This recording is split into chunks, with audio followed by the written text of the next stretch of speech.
के पुत्र अनिरुद्ध थे, उनका विवाह वाणासुर की पुत्री उषा के साथ हुआ था। अब वाणासुर कौन है?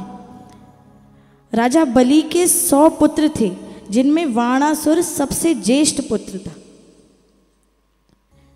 जो भगवान शिव शंकर की बड़ी आराधना करता था।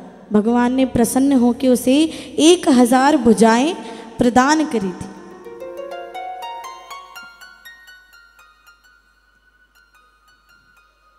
वहीं पर ही वाणासुर ने भगवान शिव से कहा था कि प्रभु आप मेरे नगर के रक्षक बन जाइए।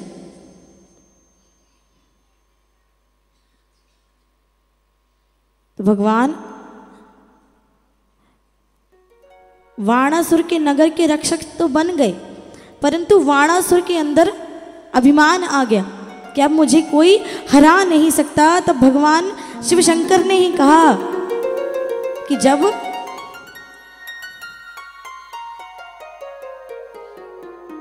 तेरे राजभवन का ध्वज स्वयं ही गिरकर नीचे गिर जाएगा, तब एक योद्धा तुझसे युद्ध करने को आएगा। अब वाणासुर की पुत्री थी उषा, जिन्होंने स्वप्न में अनिरुद्ध का दर्शन प्राप्त कर लिया था। जब अनिरुद्ध का दर्शन प्राप्त हुआ महाराज, तो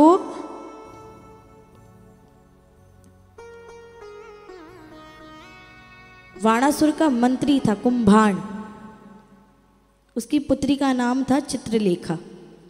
तो उन्होंने चित्रलेखा से कहा कि मुझे एक स्वप्न आया है। उषा ने कहा कि मुझे एक स्वप्न आया है जिसमें मैंने एक दिव्य पुरुष का दर्शन किया है, और मन ही मन में उस पुरुष को मैं अपना पति मान चुकी हूं। तभी चित्रलेखा, जो स्वयं मन पढ़ना जानती थी कि आपके मन में क्या चल रहा है, और मन के भाव अपनी कला से दर्शा देती थी,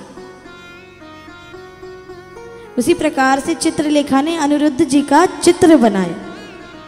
और जब चित्रलेखा को पता चला कि अनिरुद्ध जी हैं, तो वह स्वयं जाकर के अनिरुद्ध को भगवान के महल से शेष शैया सहित लेकर के आ गई, शोणितपुर।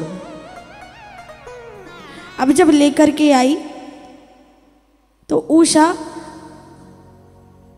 प्रसन्न हो गई और अनिरुद्ध के साथ रास विहार करने लगी। अब जब यही एक दिन वाणासुर के सैनिक ने देख लिया, तो महाराज वाणासुर को बताया। वाणासुर ने अनिरुद्ध को नागपाश फेंककर बंदी बना लिया। अब जब बंदी बना लिया तो उषा को बड़ा दुख हुआ अनिरुद्ध को बंधन में देखकर। तो भगवान जब श्री कृष्ण को यह बात पता चली, तो वह स्वयं ही युद्ध करने के लिए आए।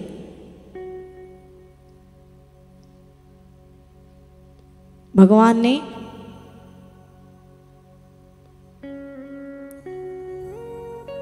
पूरा शोणितपुर में अपने सैनिकों को खड़ा कर दिया।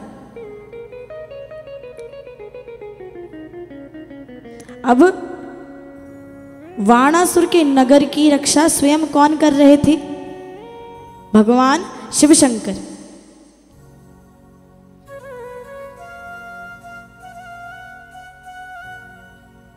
तो प्रभु ने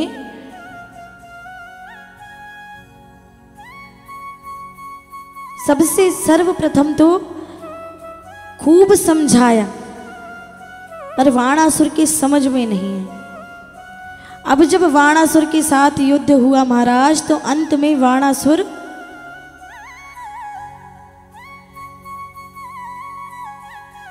भगवान से क्षमा मांगकर कहता है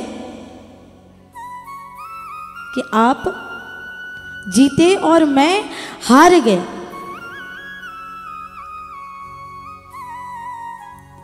तब अनिरुद्ध का विवाह उषा के साथ